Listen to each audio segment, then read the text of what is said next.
Good morning, everybody. Mike, thank you very much for that kind introduction. I really appreciate the opportunity to be here with everybody today. I would like to thank Joanne and John as well. Thank you for the opportunity.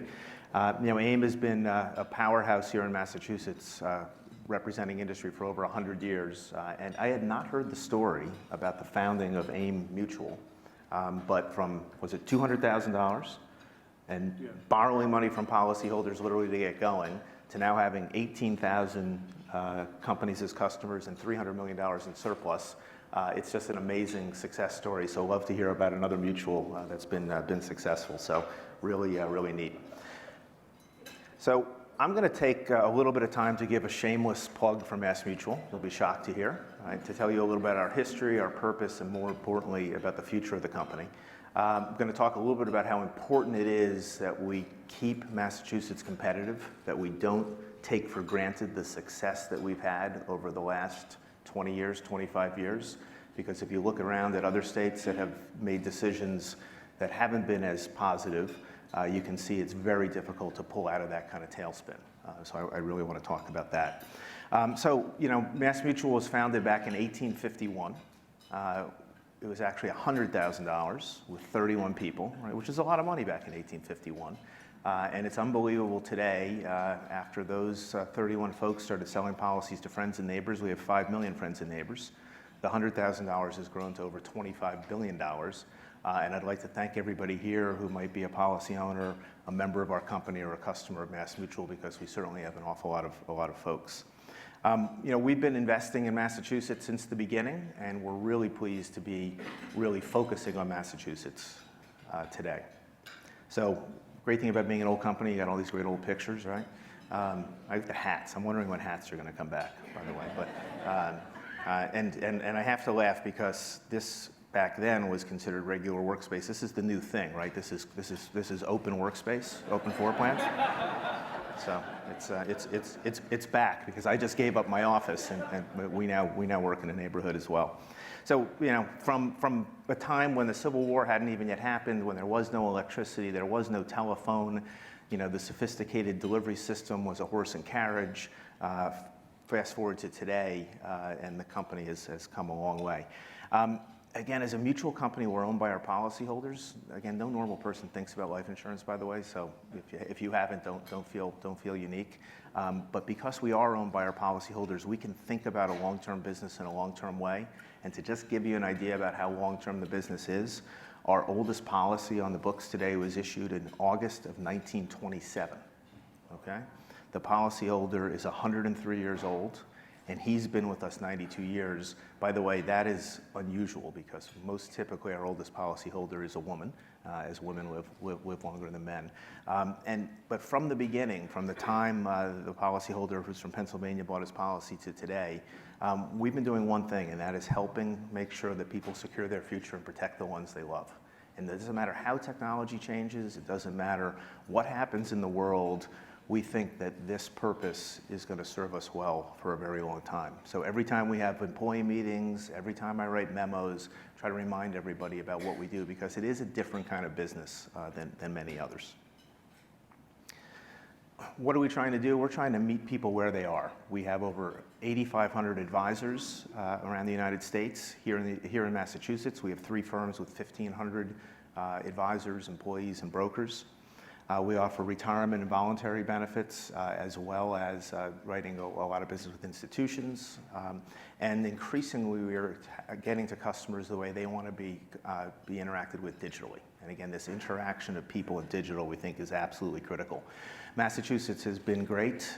We've had a long-standing partnership with the University of Massachusetts, actually building a data science program. We now have about 200 data scientists that we've kind of grown within the company. And it's been a great partnership. So Swami, thank you very much for that. It's been great. And these are critical skills because we need to figure out how we can get to a lot more people. Right? I love having 5 million customers, but there are about 40 million families in our country that have no life insurance. And the key for us is to figure out how we can get to them with the products they need and the distribution they want at the lowest possible cost. Lots of big numbers. It's like hard to wrap your heads around them sometimes. I hear the numbers, I'm like, oh my gosh, 750 billion, what does that mean? We paid $5 billion in benefits last year. So every day we pay about $15 million, and that is life insurance benefits, it's annuity and pension payments, it's disability payments, and what's really important for us to remember is it is all about families and people. All the big numbers are actually meaningless. What really matters is making sure that we help people, and that is something that we're going to continue to do. So, as we've been reinvesting here in Massachusetts, we did a view of all of our offices around the country. We had 13 different offices. We decided to consolidate down to 4. We are doubling down in Springfield, adding 1,500 jobs. It's been a great place, and I've been very pleased to have MassMutual be part of the Springfield community for such a long time. So whether it's investing in our people and our properties, but also investing in Future Smart to teach young people about financial planning, investing to improve the Springfield schools, investing to create the Springfield Museums with a partnership with the Smithsonian, to pull people into Springfield. We've been very pleased about that. Expanding here in Boston is important to us because we need to make sure we have access to the best and brightest in the world, and obviously the institutions here in Massachusetts around education are second to none. We're going to have about 1,000 people in Boston. We're going to have about 6,000 in Springfield, so anyone who says we're moving to Boston is not really kind of looking at the numbers. But here in Boston, we're also going to do something interesting. We're donating a floor in our new building to Mass Challenge. We're a founding member of the FinTech part of Mass Challenge. We want to have all of the people who are frankly trying to disrupt us coming into our building. I figure if they ride up in the elevator with us, maybe we'll get a chance to invest in them, and maybe we'll learn a lot. And I'm also very proud how MassMutual has been focusing on diversity and inclusion for many years. We have, I think, really quickly become a leader in diversity and inclusion, and that starts at the top. Our board has a majority of our board members are women and people of color. That's pretty unusual in the S&P 500. Unbelievably, only last year, or actually this year, did every S&P 500 company have a woman on their board. So that took way too long for that to happen. We've also done a lot to make sure that we have the best benefits available. So we've done some interesting things. First, we changed our dress code to 2 words, dress appropriately, right? So I haven't worn a suit and I can't quite remember when. It does change the feel kind of a little bit. We also have changed our benefits. So we're now offering people 3 days off to volunteer at any place they choose. We're offering 2 weeks off for people to stay home and just care for someone they love. And I'm really proud that we did that, and other companies have now taken that same approach, because what matters is who you love. And we want to make sure that whether it's a brother, a sister, an aunt, an uncle, a grandparent, a child. One of my managers said, what if someone wants to stay home and take care of their sick dog? I said, that's fine. It's all about making sure that people bring their authentic selves to work and are engaged at work, and we know that that's gonna pay off. So this focus on people is critical to us. So that's the MassMutual commercial. What do we need to do to make sure that 169 years from now, Massachusetts is still a great place for all of our companies and all of our people to be? I think we need to recognize that the fact that our state works together in a bipartisan way is actually very unusual, right? If I take a look at other places where MassMutual has offices and does business, if you don't have that broad bipartisan approach, it can frequently create problems. And it's been working here in Massachusetts.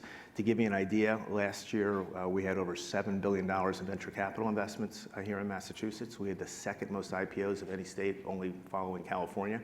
California is a little bigger than Massachusetts, so that's great. But our bipartisan approach is absolutely critical.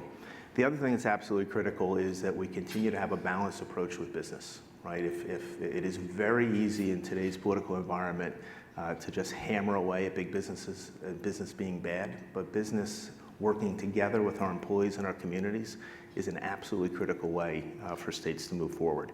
So I think there are 3 things that we all need to be thinking about and we should be supporting our partners in government with. The first one is around housing, right? the cost of housing in Massachusetts and the cost of housing in greater Boston is a real problem, right? It's great if you've owned a house and it's appreciated 61% over the last decade, but it's not so great if you have to buy one, right? You want to be first in a lot of things. The city with the highest average rents in the United States, maybe not the thing you want to be in first place in, right? So we need to be thinking about how do we create more housing. You know, it's like, remember the old Saturday Night Live skit about economics? It's supply and demand, right? We need more supply, right? So we are very supportive of all of the efforts to create more housing all through the Commonwealth. And that is going to be critical to attract more people to stay in Massachusetts, right? We have hundreds of thousands of college students come, and unfortunately we have hundreds of thousands leave. Housing could be absolutely critical. So again, how do we do that? More supply. So we are a supporter of Governor Baker's housing choice bill. We were disappointed to see that it didn't come out of the legislature. We also think it's very important to support people buying their first homes. The American dream still is buying a home, so down payment assistance we think makes a lot of sense. And we also think it's very important that everybody have housing, and doing something about homelessness is important. So very proud for MassMutual to have supported Mayor Walsh's Way Home Fund to create a couple of hundred new units with the Pine Street Inn. I understand in their $10 million goal, they're up to $8 million now. But critically, we need to be thinking about housing for everybody in our communities.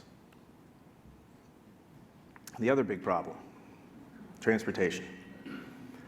Now, I don't think I actually had to read the Spotlight article to realize how bad the traffic is, because if I don't get out of Western Massachusetts by about 4:50 or 5, you've missed the window. Right? So the numbers are absolutely stunning. We're the 8th most congested city in the world.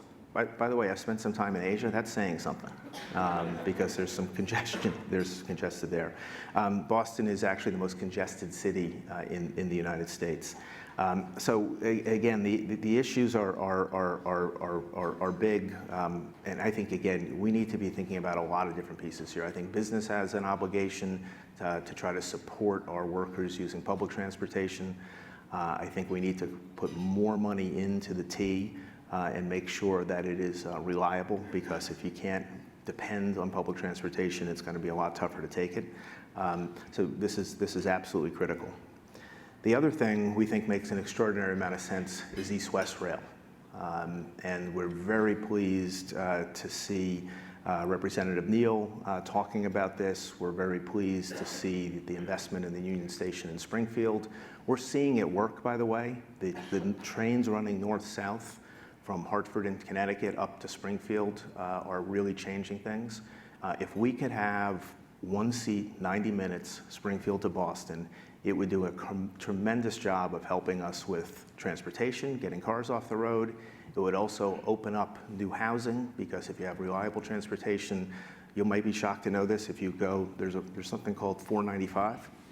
And if you go to the other side of it, it's actually still, the world's still there, just if anyone was wondering, right?